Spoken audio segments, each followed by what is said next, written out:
I'm always down for a good relationship dramedy, whether that be a show or a movie.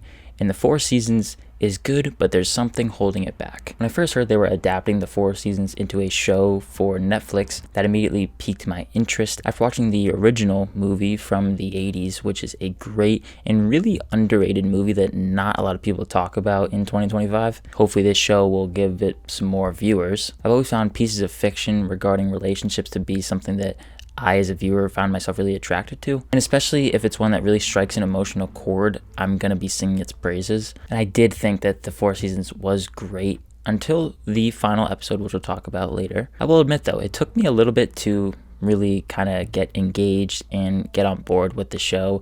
After one episode and then going into the second one, I started to get more interested and invested. The big thing that didn't work for me right out of the gate was the humor. I didn't find it to be overly funny and honestly more awkward than anything else, but it didn't feel that the awkward humor was intentional. I just felt like as a viewer, I was watching it and going, that did not land. There are a couple moments where I did laugh, but overall, I don't think the humor was as consistent as they were definitely going for. But while the humor isn't great, what really stood out to me and what kept me interested into wanting to keep watching was its strong analysis of relationships. Not only relationships where you have couples that have been married for decades, but just relationships that sometimes don't work out for a multitude of reasons. Relationships that find each ends of the couple hitting their breaking point, whether that be one that has been a long relationship or even 2 years. It just highlights the good, the bad, and the ugly, and that's the standout for me. They're one of the biggest parts of the human experience, and we all go through ups and downs.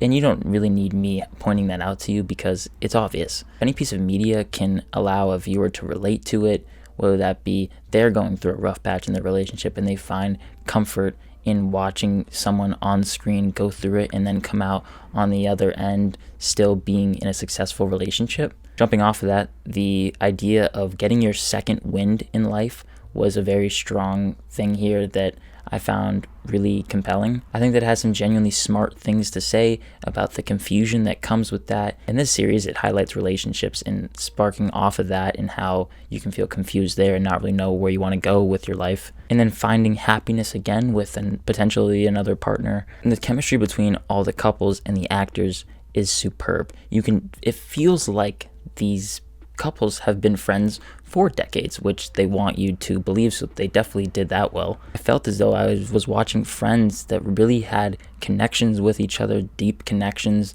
that have definitely had their ups and downs. It felt real, and sometimes you don't feel that when you're watching a movie about friendships, relationships, whatever. When you get such an excellent group of actors, I think that definitely helps you. And all the performances are strong. There's not one particular standout. I think that they all just mesh really well together. I thought the strongest episode was episode 6, which really caught me by surprise. I thought it was a genuinely honest depiction of relationships within couples who have been together for a while and specifically what they want to do moving forward, how they want to go about it. And this is also a really good show for binging because some episodes take place immediately after events that you just witnessed in the episode before. Some episodes flash forward a little bit in time, but they end up obviously catching you up. Each episode is like 30 to 40 minutes long. I definitely felt like the lengths were good. I thought that each episode started well and ended well, and I wasn't feeling like I wanted more from the length in that department. It's also easy to binge because it's not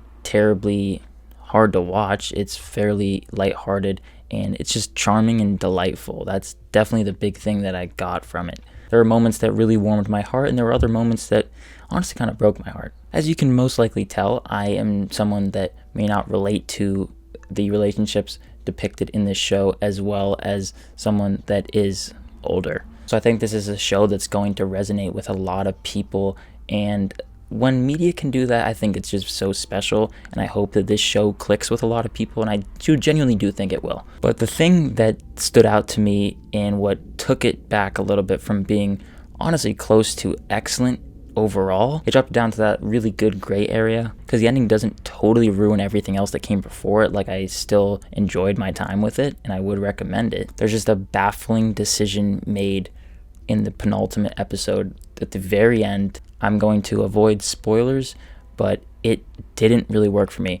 And at first I was like, okay, calm down for a second, Ben. Let's see how it plays into the next episode and how it all wraps up. It was just so frustrating to me how it wrote itself into a corner, and I'm still interested to see how it can get out of that. But after watching the episode, I was still feeling unsatisfied, and that was really unfortunate. I didn't feel like it was entirely necessary of a decision to be made. And as a viewer, I just found it to be more frustrating than anything else. But maybe they have something in store for potential season 2 that will make that moment, looking back on it, will work for me. I'm interested to see where it goes, and I will probably tune into season 2. So the 4 seasons is a great show for 80% of it. While the humor doesn't particularly always land, there were some chuckles from me, and I thought that the writing was strong in terms of its depiction of relationships. The cast was great. They have really genuine chemistry between each other. I did think it was really heartwarming, putting my issues aside. I'm gonna give the 4 seasons, season 1, a B+, and I would recommend streaming this show. Like I mentioned, it's an easy watch. I think it's easy to get through, and I think that you'll enjoy watching it with a partner or by yourself. I want to thank you so much for watching this video though, and if you did enjoy it, be sure to hit that like button and subscribe to the channel if you haven't already. And as always, look forward to more content coming soon. My name is Ben, people call me Meter, and I'll see you guys in the next one.